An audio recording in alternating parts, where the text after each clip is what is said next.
Topic है NFO, understanding the NFO process. यहाँ पर हम समझेंगे कि कोई भी म्यूचुअल फंड की जो स्कीम्स होती हैं जब वो फर्स्ट टाइम लॉन्च की जाती है एसेट मैनेजमेंट कंपनी के द्वारा, तो उसका प्रोसेस क्या होता है, उस प्रोसेस को यहाँ पर समझेंगे। तो एनएफओ लॉन्च कह रहा है new fund offer is the first time offer. जो न्यू फंड एनएफओ होता है वो फर्स्ट टाइम ऑफर होता है ऑफ अ स्कीम, किसी स्कीम का इन्वेस्टर्स के लिए। इसको लॉन्च किया जाता है बाय एसेट मैनेजमेंट कंपनी।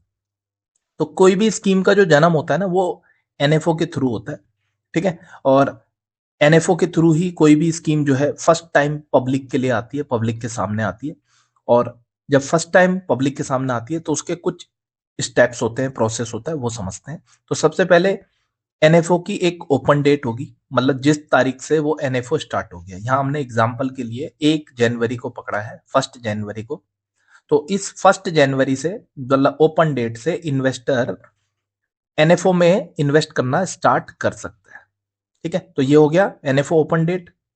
अब एनएफओ स्टार्ट तो कर दिया, अब कब तक एनएफओ में पार्टिसिपेट करेगा तो उसका एक फिक्स टाइम होता है। तो वो फिक्स टाइम है, फॉर एग्जांपल यहाँ पर 15 जनवरी, 15 डेज का, 15 तारीख तक आप मतलब कोई भी इन्वेस्टर इस स्कीम में इन्वेस्ट कर सकता है, 1 जनवरी से लेके 15 जनवरी तक, ठीक है ना। तो ये है क्लोज डेट, इस डेट को एनएफओ क्लोज हो जाएगा। उसके बाद इन्वेस्टर एनएफओ में पार्टिसिपेट नहीं कर सकता। अब ये क्लोज हो गया, कितने दिन के लिए क्लोज हुआ, तो जनरली 5 डेज के लिए क्लोज होता है। 5 दिन के बाद स्कीम रीओपन हो जाएगी, ठीक है। रीओपन क्यों है, क्या यहाँ क्लोज हुआ तो यहाँ दोबारा से, एक बार पहले ओपन हुई थी फिर क्लोज हुई, अब दोबारा से ओपन हो रही है। तो ये क्या होगा, इस तारीख से क्या कर सकते हैं। तो कह रहा है this is the date from which the investor can offer their unit for repurchase. अब देखो ये थोड़ी ना लैंग्वेज का हमारा बड़ा इशू है, एनआईएसएम के कोर्सेज में ब्रिटिश इंग्लिश का यूज होता है। जनरली हम जो यूज कर रहे हैं वो अमेरिकन इंग्लिश यूज करते हैं। ब्रिटिश इंग्लिश जस्ट लाइक हमारी शुद्ध हिंदी है ना, न्यूज़पेपर वाली जो लैंग्वेज है वो यूज करते हैं। तो कह रहे this is the date from which the investor can offer their unit for repurchase, मतलब ये वो डेट है जिस डेट से इन्वेस्टर अपनी यूनिट को ऑफर पे लगा सकते हैं रीपर्चेज के लिए। रीपर्चेज के लिए किसको ऑफर कर रहे हैं, ये स्कीम को। इसका मतलब क्या हुआ, ओपन एंड स्कीम जो है हम खरीदते हैं तो किससे खरीदते हैं, एएमसी से, और जब हम उसको बेचते हैं तो किसको बेचते हैं, एएमसी को ही। तो स्कीम रीपर्चेज के लिए बोल रही है। तो रीपर्चेज में कुछ स्टूडेंट को लग रहा है कि एडिशनल परचेज मतलब और यूनिट खरीद रहे हैं, नहीं, और यूनिट नहीं खरीद रहे, रीपर्चेज के लिए स्कीम को ऑफर कर रहे हैं, उसकी यूनिट को ऑफर कर रहे हैं। किसको ऑफर कर रहे हैं, स्कीम को ही ऑफर कर रहे हैं, ठीक है। तो मतलब बेच रहे हैं, रिडीम कर रहे हैं, जनरली इसका मतलब ये हुआ। और buy new units of the scheme, या तो नई यूनिट हम स्कीम की खरीद सकते हैं। तो आप मतलब सिंपल कहने का मतलब है, रीओपनिंग डेट का मतलब हुआ इस डेट से आप यूनिट में खरीद भी सकते हो और बेच भी सकते हो। तो ये थी पूरी एनएफओ का प्रोसेस। क्लोज एंडेड स्कीम के केस में एनएफओ ओपन डेट होती है, एनएफओ क्लोज डेट भी होती है, बट लेकिन they have no scheme reopening date. लेकिन ये जो क्लोज एंड फंड होता है इसकी रीओपनिंग डेट नहीं होती, मतलब ये रीओपन नहीं होता है। ये स्टेप होता है उसका, ये स्टेप भी होता है, उसके बाद वो क्लोज हो जाती है, वो फिर उसकी मेच्योरिटी फिक्स होती है, ठीक है। तो ये था एनएफओ का लॉन्च। अब हम इन दोनों ओपन एंड और क्लोज एंड का डिफरेंस समझेंगे। तो आपने समझा एनएफओ का प्रोसेस, अब हम समझते हैं इन दोनों में डिफरेंस क्या है, ओपन एंड में और क्लोज एंड में अंतर क्या है, ठीक है। तो ओपन एंड स्कीम और क्लोज एंड स्कीम दोनों का डिफरेंस समझते हैं। सबसे पहले डेफिनेशन के हिसाब से अगर हम जाएंगे तो ओपन एंड स्कीम अलाउ करती है इन्वेस्टर को बाय और redeem units at any time, मतलब आप ओपन एंड में कभी भी खरीदो और बेच सकते हो। वहीं पर क्लोज एंड में इन्वेस्टर केवल यूनिट खरीद सकता है इनिशियल पब्लिक ऑफर पीरियड के दौरान, मतलब एनएफओ का जब टाइम होता है उसी एनएफओ पीरियड के अंदर आप क्लोज एंड म्यूचुअल फंड में इन्वेस्ट कर सकते हो। और रिडम्सन कब कर सकते हो, तो रिडम्सन भी तभी पॉसिबल है जब उसकी मेच्योरिटी होगी, मतलब 3 साल की है, 5 साल की है, कितने साल की उसकी मेच्योरिटी है, तभी आप उसको रिडीम भी कर सकते हो। ओपन एंड में ऐसा नहीं है। देखो मैं जनरल एक पहले आपको बता देता हूँ, ओपन एंड स्कीम मतलब जिसका एंड ओपन है, आप किसी भी टाइम इन्वेस्ट करो, कभी भी उसको रिडीम करो। क्लोज एंड में ऐसा नहीं है, क्लोज एंड में आप केवल एनएफओ के पीरियड जो होता है उसी टाइम इन्वेस्ट कर सकते हो, उसके बाद नहीं कर सकते। उसके बाद अगर आप इन्वेस्ट करना चाहते हो तो आपको स्टॉक एक्सचेंज पे जाके उसको खरीदना पड़ेगा। स्टॉक एक्सचेंज पे अच्छा, ओपन एंड क्या होती है? ओपन एंड स्कीम हम खरीदते हैं या बेचते हैं तो हमारी डीलिंग किसके साथ होती है? सीधा एएमसी के साथ। क्लोज एंड जो स्कीम है, अगर स्टॉक एक्सचेंज पे बाय परचेज होगी तो वहां पर वो म्यूचुअल फंड स्कीम के साथ नहीं करेगा। वो वहां पर क्या होगा, मान लो 100 लोगों ने खरीद रखी है, 10 लोग बेचना चाहते हैं, 10 लोग खरीदना चाहते हैं, तो ये दोनों आपस में रेट तय करेंगे। एनएवी मान लो 50 रुपए चल रहा है तो क्लोज एंड म्यूचुअल फंड की वो 60 में भी बिक सकती है या 40 में भी ट्रेड हो सकती है। ठीक है, तो ये क्यों हो रहा है? Because of demand and supply. Because of demand and supply जो है मार्केट में रेट तय करती है किसी भी चीज का। ठीक है, चलो वापस चलते हैं लिक्विडिटी पे। तो कह रहे हाईली लिक्विड है open and scheme, unit can be redeem directly with the fund at any time. देखो डायरेक्टली विद द फंड मतलब आप क्लोज एंड जो ओपन एंड म्यूचुअल फंड की स्कीम्स होती है वो डायरेक्टली आप फंड को ही बेचते हो। लिमिटेड लिक्विडिटी है यहाँ पर। लिमिटेड इसलिए बोल रहा है क्योंकि एक तो आप सिर्फ मेच्योरिटी में लिक्विड कर सकते हो, दूसरा ये तो स्टॉक एक्सचेंज पे है, तो unit are traded on stock exchange. Trading mechanism की अगर हम बात करेंगे तो कंटिन्यूअस ट्रेड मतलब खरीदना बेचना, तो इसमें कंटिन्यू चलता रहता है सेलिंग, आप सेल करो परचेज करो यूनिट्स को। क्लोज एंड फंड में कह रहा है after the new fund offer, NFO के बाद unit are traded like stock. जैसे शेयर मार्केट में हमारी शेयर्स ट्रेड किए जाते हैं, सेम यहां पर ट्रेडिंग ऐसे ही की जाती है क्लोज एंड में। एनएवी की बात करें, नेट एसेट वैल्यू, ओपन इस पे क्वेश्चन भी आते हैं। तो नेट एसेट वैल्यू एनएवी कब अपडेट होती है ओपन एंड की? आंसर होगा डेली अपडेट होती है। डेली क्यों हो रही है?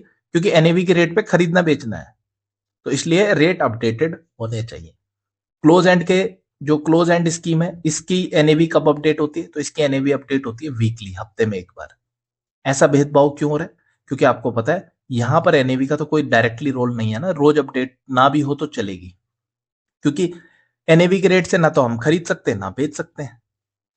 ठीक है, अगर बेचना है एनएवी के रेट से तो केवल मैच्योरिटी के टाइम पे बेच सकते हैं, इन बिटवीन तो डिमांड एंड सप्लाई के रेट से खरीदेंगे बेचेंगे। मैच्योरिटी पीरियड, इसकी कोई फिक्स मैच्योरिटी नहीं होती, ये इनडेफिनेट पीरियड तक चल सकती है, अनंत काल तक चल सकती है। क्लोज एंड जो स्कीम्स होती हैं इसकी फिक्स मैच्योरिटी होती है, टिपिकली जैसे 3 से 5 साल की स्कीम्स होती हैं ये। ठीक है, और या फिर स्पेसिफाइड जो भी बताया गया होगा उसके हिसाब से। सूट किसको करती है? सुटेबिलिटी, तो open and scheme definitely suitable होगी किसको? जिनको फ्लेक्सिबिलिटी चाहिए, जिनको लिक्विडिटी चाहिए, जो लिक्विडिटी चाहते हैं मतलब कभी भी पैसा निकाल सके, उनके लिए ओपन एंड अच्छी है। और जो लॉक इन चाहते हैं अपने फंड को कि भाई इसको बार बार हम अपने पास ना रखें, खर्च ना हो जाए, लंबे टाइम तक ग्रोथ देता रहे, वो डालते हैं क्लोज एंड में। ठीक है, लास्ट में एग्जांपल देखते हैं। तो देखो इक्विटी जो फंड्स है या डेट की जो स्कीम्स होती हैं या हाइब्रिड फंड्स होते हैं ये ओपन एंड्स में आते हैं, और क्लोज एंड में आपका जैसे एफएमपी हो गया, फिक्स मैच्योरिटी पीरियड्स हो गए, कैपिटल प्रोटेक्शन फंड्स हो गए, ये सारे आ जाते हैं आपके क्लोज एंड के अंदर। तो ये एनएफओ का पीरियड आपने समझा, क्लोज एंड ओपन एंड में डिफरेंस आपने समझा, इससे आपको एक बेसिक आइडिया आ जाएगा दोनों में अंतर क्या है और इनके क्वेश्चंस क्या क्या आ सकते हैं। चलिए अब उसमें नजर डालते हैं। तो देखो क्वेश्चन नंबर 1 है, कह रहा है when do the prices of close end mutual fund scheme tend to converge with the NAV। Language को समझेंगे, कन्वर्ज मतलब बदलेगी, कन्वर्ट हो जाएगा वो। तो कब क्लोज एंड म्यूचुअल फंड की जो स्कीम है वो एनएवी के रेट से कब ट्रेड हो सकती है, कब कन्वर्ट हो सकती है? कभी भी नहीं, ड्यूरिंग द एनएफओ, एनएफओ से पहले, और कह रहा है एज दे अप्रोच मैच्योरिटी। तो सही आंसर क्या होगा इसका? और इसका सही आंसर है D, as they approach maturity, मतलब मैच्योरिटी के टाइम पे, जब मैच्योर होगी म्यूचुअल फंड की वो स्कीम क्लोज एंड की, तभी वो एनएवी के रेट पे काम करेगा। ठीक है, सेकंड क्वेश्चन चलते हैं। सेकंड क्वेश्चन है, कह रहा है to trade unit of close end mutual fund scheme on the stock exchange comma the unit must be held. क्या मतलब है इसका? अगर देखो किसी भी क्वेश्चन में क्लोज एंड लिखा है तो आपको जो अभी तक पढ़ाया एनएफओ पीरियड और दोनों का डिफरेंस सब एकदम से याद आना चाहिए। तो कह रहे क्लोज एंड म्यूचुअल फंड की स्कीम जो है स्टॉक एक्सचेंज पे जो ट्रेड होगी, वो आप जो यूनिट ट्रेड करना चाहते हो वो यूनिट कहाँ होनी चाहिए? मैं आपसे बोलता हूं मुझे 500 रुपए गूगल पे कर दो। अब वो जो 500 रुपए हैं वो आपकी जेब में होने चाहिए या वो आपके बैंक अकाउंट में होने चाहिए? है ना, तो सबको पता है बैंक अकाउंट में होनी चाहिए, तभी गूगल पे किया जा सकता है। सेम यहाँ पर स्टॉक एक्सचेंज पे हम कोई चीज बेच रहे हैं तो वो कहाँ होनी चाहिए, फिजिकल फॉर्म में, फिजिकल या डीमैट फॉर्म में, और आंसर है सी, डीमेटलाइज फॉर्म में। Demat form, dematerialise form, electronic form, सबका मतलब एक ही है, तो कंफ्यूज नहीं होना इसमें, ठीक है। क्वेश्चन नंबर, अब इसका आंसर क्या होगा, in the डीमेटलाइज form. Dematerialise form में जब होगी क्लोज एंड म्यूचुअल फंड की यूनिट, तभी हम उसको ट्रेड कर सकते हैं, बेच सकते हैं या खरीद सकते हैं। क्वेश्चन नंबर 3 है, कह रहा why might the unit of a close end mutual fund scheme trade at price higher than its net asset value. कह रहा क्लोज एंड म्यूचुअल फंड की जो यूनिट है वो ट्रेड हो रही है हायर प्राइस पे उसके नेट एसेट वैल्यू से। एनएवी का रेट चल रहा है उसका 50 रुपए और वो ट्रेड हो रही है 60 रुपीज में, तो 10 रुपए का अंतर क्यों हो रहा है। उसके 4 यहाँ पर ऑप्शन है आपके पास, और इनमें से क्या सही होगा आप बताइए, है ना। पहला है the unit will always trade at the same price as their NAV, NAV के हिसाब से ही बोला, वो हमेशा ट्रेड होती है। बी कह रहा है as the mutual fund scheme nears maturity, बोला मैच्योरिटी के नजदीक है, its unit trade at a higher price than NAV, तो बोला एनएवी से हायर प्राइस पे इसलिए हो रही है। सी कह रहा है when the equity market are expected to decline the unit of mutual fund scheme trade at higher price than the NAV. और डी है, कह रहा है due to supply and demand dynamics the unit of mutual fund scheme can trade at a price higher than NAV. सही answer क्या होगा, और सही आंसर है D, due to supply and demand dynamics the unit of mutual fund scheme can trade at a price higher than NAV, है ना। तो NAV के रेट से डिफरेंट प्राइस में इसलिए बिक रहा है क्योंकि वहां पर स्टॉक एक्सचेंज मतलब मार्केट के रेट से बिक रहा है और मार्केट डिमांड सप्लाई पे चलता है। क्वेश्चन नंबर 4 कह रहा है which of the following are close end debt fund. 4 mutual fund की स्कीम है, इनमें से क्लोज एंड डेट की स्कीम कौन सी है। तो पहला फिक्स मेच्योरिटी प्लान है, दूसरा ओवरनाइट फंड है, तीसरा डायनामिक डेट फंड है, और चौथा आर्बिट्रेज फंड है। तो सही आंसर होगा A, fix maturity plan. Fix maturity होने के लिए 2 चीजें बहुत इंपॉर्टेंट है, एक तो वो डेट की स्कीम होनी चाहिए और दूसरा वो फिक्स उसकी मेच्योरिटी मतलब उसका टाइम फिक्स होना चाहिए। तो क्लोज एंड जो डेट की स्कीम होती है उसका टाइम फिक्स भी होता है और डेट की भी है, इसलिए fix maturity plan correct answer है। और ओवरनाइट फंड जो है ये लिक्विड फंड है, डायनामिक डेट फंड ये ओपन एंड स्कीम है ना, डायनामिकली ये अपने फंड को मैनेज करते हैं। आर्बिट्रेज फंड अगेन क्या है हमारी, एक हाइब्रिड स्कीम है, ठीक है। तो करेक्ट आंसर इसमें ए है। क्वेश्चन नंबर 5 कह रहा है where can purchase and sale transaction of close end funds take place after the new fund offer. फिर से पढ़ेंगे, where can purchase and sale transaction of close end funds take place after the new fund offer, मतलब NFO के बाद जो cell करनी है या परचेज करना है close end mutual fund schemes को, वो कहां पर किया जा सकता है। ए ऑप्शन है स्टॉक एक्सचेंज, बी ऑप्शन है एसेट मैनेजमेंट कंपनी एएमसी के हेड ऑफिस में, और सी है कैन नॉट बी कंडक्टेड, बोला ये नहीं किया जा सकता। और सही आंसर क्या होना चाहिए, और सही आंसर है दोस्तों स्टॉक एक्सचेंज। देखो क्लोज एंड से रिलेटेड सारे क्वेश्चन थे, तो कह रहे where can purchase and sale transaction of close end funds take place after the new fund offer, है ना, एनएफओ में। तो एनएफओ के बाद हम स्टॉक एक्सचेंज पे इनको ट्रेड या खरीद सकते हैं। क्वेश्चन नंबर 6 कह रहा identify the false statement. 2 option है, इनमें से गलत स्टेटमेंट हमको पता लगानी है। पहला कह रहा है all ETF are close end scheme, और दूसरे में कह रहा है fix maturity plan are close ended scheme. और क्या होना चाहिए इसका answer, first only, second only, both, या नन ऑफ दी अबव। और सही आंसर है दोस्तों फर्स्ट ओनली।